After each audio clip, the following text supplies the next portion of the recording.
Andreas, you actually said a few things right at the very end that the light has gone off in my head, which is one of those oh shit moments where everything just, the light just went off going, my God, you summarised it perfectly with what the game is about.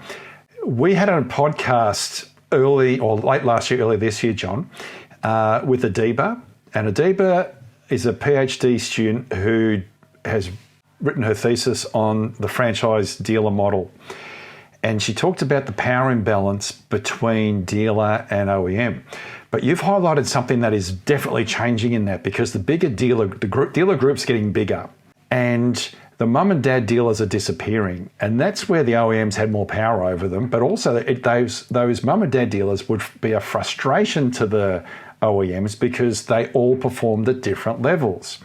So if you're the OEM, you want to have standards out there, and your tools, when you talked about dealer view and even just tools to manage your network, are ways of you trying to manage basically those parent-child. And we all know that if you've got multiple kids, no two kids are the same.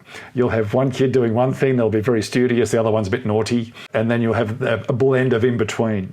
So trying to manage those children to get the same result is always very hard.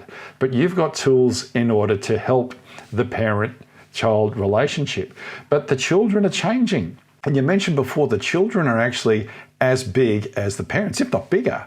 It's a bit like the kids now, they're a lot taller than the parents and all that sort of stuff. You look up to your kids now instead of look down when they grow up. The hormones in the chickens, I don't know. But the same goes for dealers. They're getting bigger, but how they're getting bigger and better is because they're using tools like yours. Because you actually said something, and I wrote it and underlined it on my page here.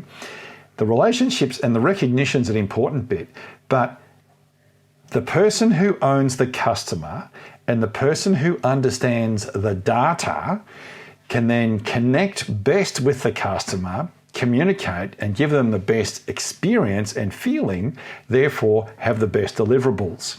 But you can only do that if you're measuring it and you take away all the subjectivity and be very objective in the performance, and you put structure and processes in place, which you have in your dealer view tool.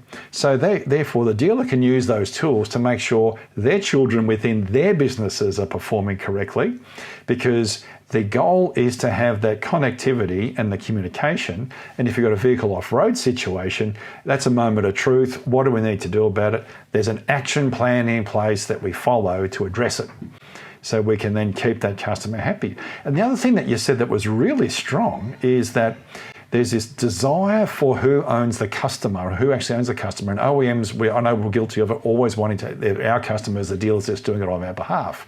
But it is the other way around as well.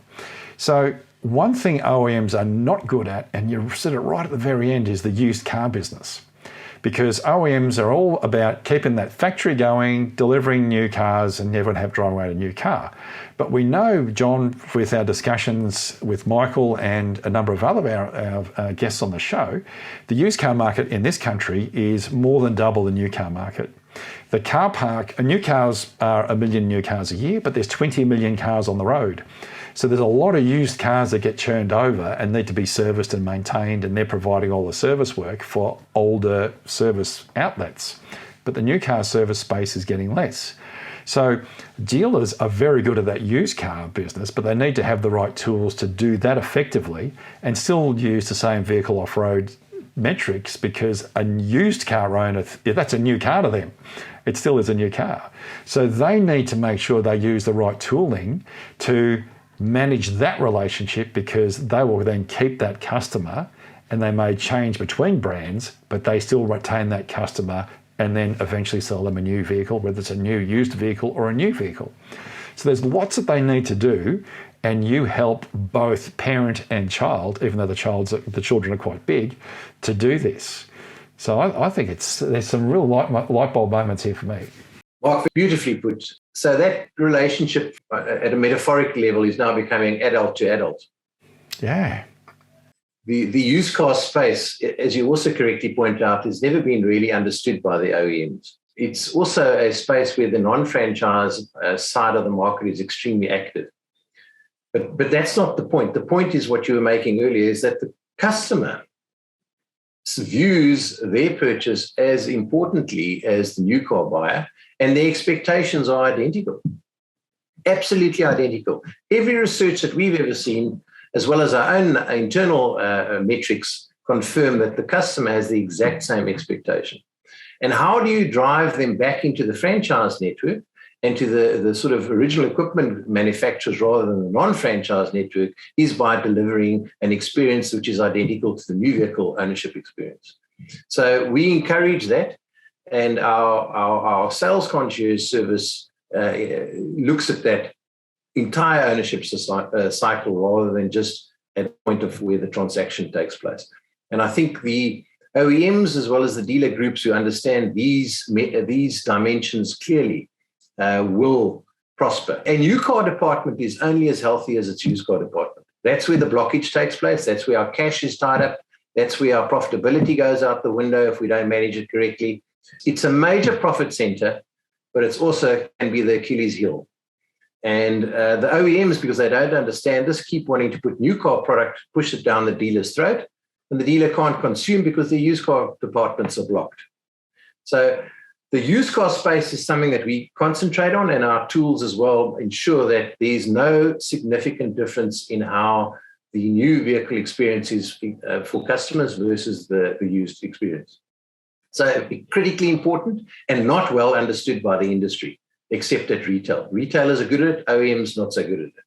And those OEMs that have shifted to the agency model have found this particularly challenging. And because they don't have the skill set, they also don't know how to solve it. And it gets back to your question earlier. So what are we doing to facilitate and mitigate this potential challenge in the industries? Our tools do that. And our direct sales platform that we're developing at the moment is cognizant of this and looks at the solution as a total ownership experience, rather not just a moment in time when a person buys a new car or tries to trade in a used car. So it's a 360-degree circular loop where we never stop having a relationship with that consumer. And the people that understand that principle best will grow their market share the most.